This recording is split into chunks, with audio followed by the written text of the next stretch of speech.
I've got 8 grandchildren, four boys, and I went to speak at the school of one of them the other day and spoke to about 500 or 600 boys.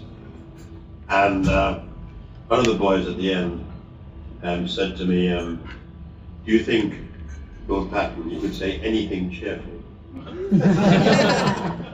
And then he went on to say, if he'd just seen a film about Trump called The Apprentice. Yes.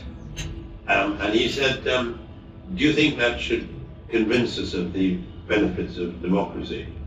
He said, if we were, on the unlikely event, if we were in a room this evening with President Xi Jinping, how would we best explain that our system is better than his? And unfortunately, when democracies, when open societies behave badly, it does undermine the case for arguing for it. One of my favorite politicians was a candidate for the American presidency. He unfortunately lost twice, I think, to President Eisenhower. He was called Adlai Stevenson. And he said, you shouldn't only in a democracy want to fight for your values, but you should be prepared to live up to them as well. And I think one of the worrying things at the moment about the Trump administration is that it doesn't seem to share the sort of values which I share and which many of you share. In all sorts of ways.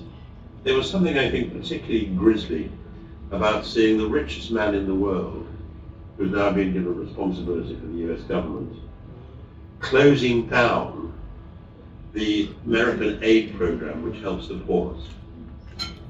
I mean, it seems to me an astonishing thing to do. Not all of you will have read Thucydides. I had to at school.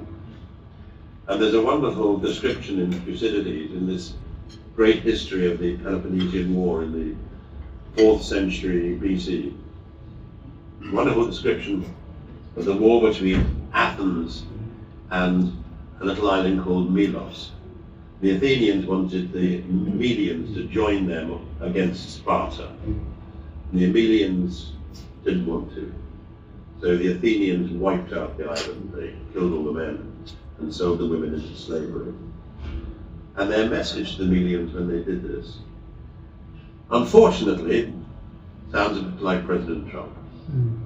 They said, don't understand, the strong do what they can, and the weak suffer what they must.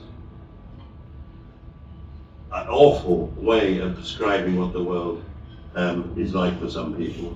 But I can't help feeling that's quite close to Mr. Trump. Though he may say something completely different tomorrow. He does tend to change his mind day to day.